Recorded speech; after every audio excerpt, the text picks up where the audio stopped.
This is Pulse of Africa, the face and voice of Africa. The story of resurgent and burgeoning Africa is here, only on the Pulse of Africa channel.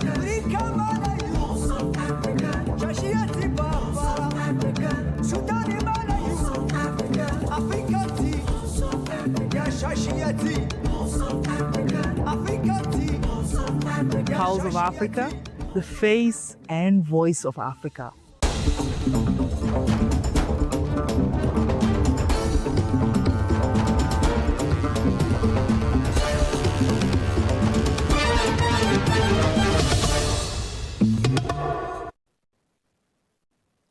Hello, I'm Tensai Gabiao, your host for the news this hour. Stay tuned.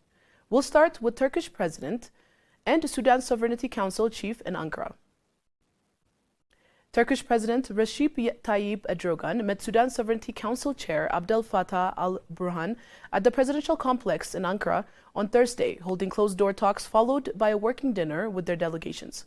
According to Turkey's Directorate of Communications, the leaders discussed bilateral relations as well as regional and global developments, with a focus on ongoing conflict in Sudan. President Erdogan said Turkey aims to deepen cooperation with Sudan in key sectors including trade, agriculture and defense, industry and mining, underscoring Ankara's interest in strengthening long-term ties. He warned that the conflict has triggered one of the world's worst humanitarian crises, citing serious violations, particularly in the El Fasher region, and called for determined action to halt the violence. Erdogan reaffirmed Turkey's support for Sudan's peace, stability and territorial integrity, stressing the need for a ceasefire and pledging continued humanitarian assistance to the Sudanese people.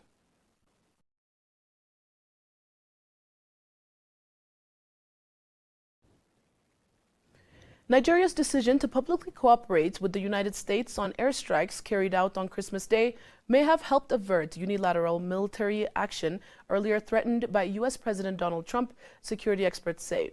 Trump announced that U.S. forces struck Islamic State-linked militants in northwest Nigeria at Abuja's request. Nigerian authorities confirmed approving the operation with Foreign Minister Yusuf Tugar, stressing the action was part of a joint counterterrorism effort and not directed at any religion. Last month, Trump warned he could order U.S. military action unless Nigeria addressed what he described as persecution of Christians. Nigeria rejected claims of systematic religious persecution, but signaled willingness to work with Washington against militant groups. Analysts say cooperation may have diffused diplomatic tensions, but carries risks, as sectarian narratives are sensitive in Nigeria. Experts also questioned whether the strikes would significantly weaken insurgents, noting uncertainty over militant presence at the targeted location. The area struck has been affected by violence from the Lukwara sect and a jihadist group linked to the Islamic State and designed a terrorist organization by Nigeria this year. However, analysts cautioned that airstrikes alone may have limited impact on entrenched insurgent networks.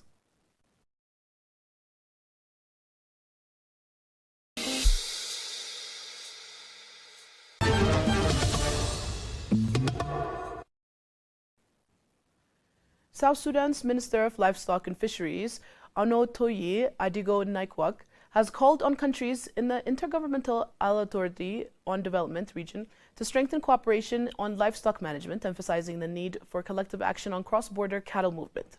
Speaking in an exclusive interview with Pulse of Africa, Naikwak said Turshamat grazing across national borders should be properly regulated and legally facilitated to enable pastoral communities to access grazing land and water without disruption. Livestock movement from the one country to another must be organized and allowed through cooperation, the minister said, noting that uneven distribution of grazing resources across the region makes regional collaboration essential.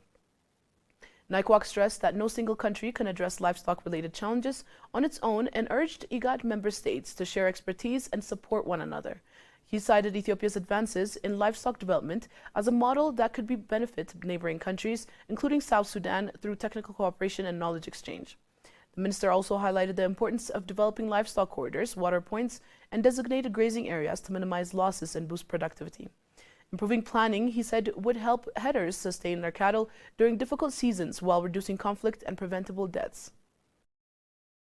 We need to be regulated and be allowed, because some other places you have drought, some other places you have flood, where a lot of things are, climate change is there. So without collaboration of countries, we will not manage. So it's the same thing in each of the countries. There should be, people need to support themselves, especially we in the IGAD region, as well as Africans. If we don't unite our ranks and then work collectively, then we'll still remain behind. But the more we unite, the more we think about ourselves. You have like Ethiopia now.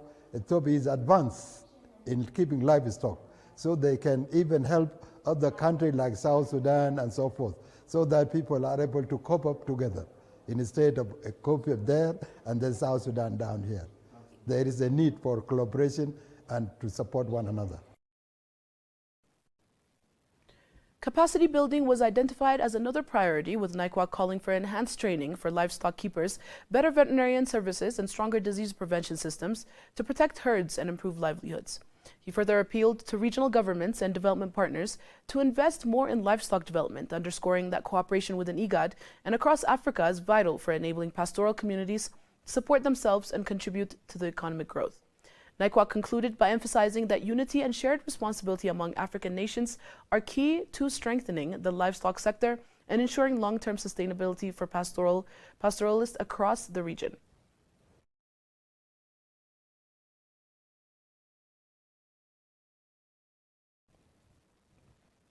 Voters in Central African Republic are casting ballots this Sunday as President Faustin Archange Touadéra seeks a third consecutive term in office. Touadéra, who has been in power since 2016, faces 6 challengers but is widely seen as a frontrunner, backed by strong control over state institutions. Opposition parties accuse Touadéra of clinging to power after a 2023 referendum removed presidential term limits, arguing he has failed to reduce poverty or revive the economy.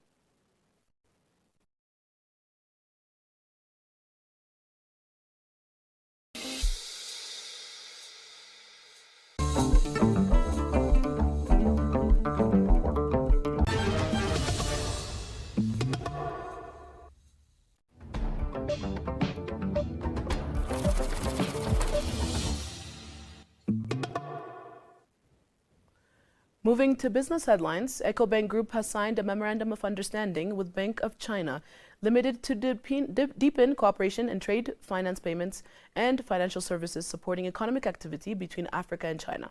The partnership comes as China remains Africa's largest trading partner, with bilateral trade surpassing $300 billion for the first time, reaching $314.41 billion in the first 11 months of the year, according to China's customs data.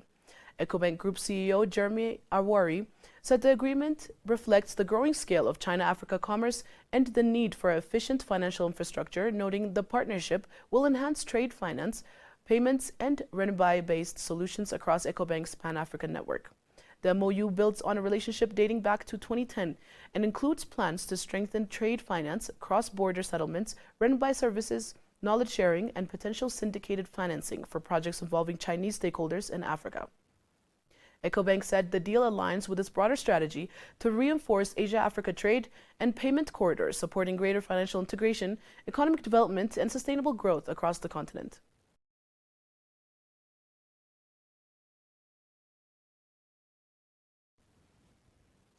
Africa's technology ecosystem is entering a pivotal phase, with a new generation of startups reshaping economic foundation across finance, energy, healthcare, logistics, and climate innovation.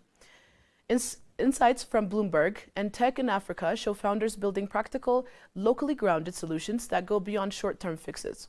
Infrastructure-led innovation is becoming central. Companies such as Anda in Angola and Dodai in Ethiopia are rethinking mobility and electric transport, while Ghana's FreezeLink and Kenya's Flux are strengthening cold chain logistics and climate solutions critical to food, health, and environment resilience.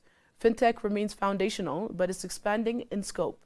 Nigerian firms including PalmPay, OPay, Kalsha, and Omni Retail are driving financial inclusion, digital commerce, and access for informal traders, while Remedial Health is improving pharmaceutical supply chains through technology.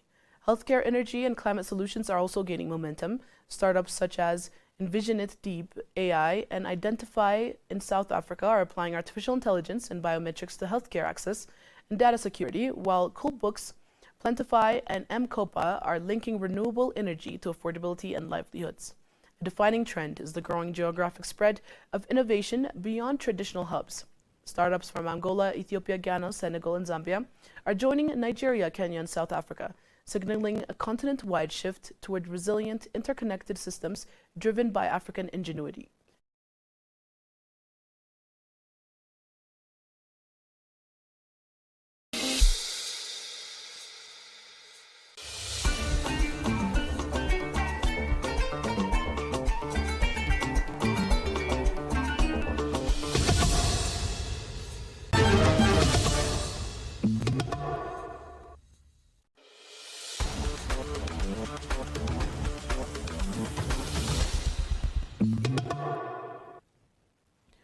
Moving to sports, Glenson Dalla and Knowledge Musuna were on target as Angola and Zimbabwe shared points in a Group B encounter at the 2025 Africa Cup of Nations in Marrakech, earning their first points of the tournament.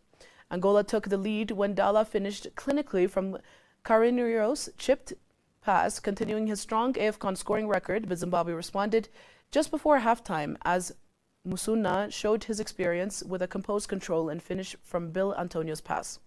Both sides created chances after the break, with Zimbabwe goalkeeper Washington Arubi denying Jonathan Bantu at close range, while Angola's Hugo Marquez later produced a fine save to keep out Twanda Cherwa. The draw leaves both teams with a point ahead of their final group matches on Monday.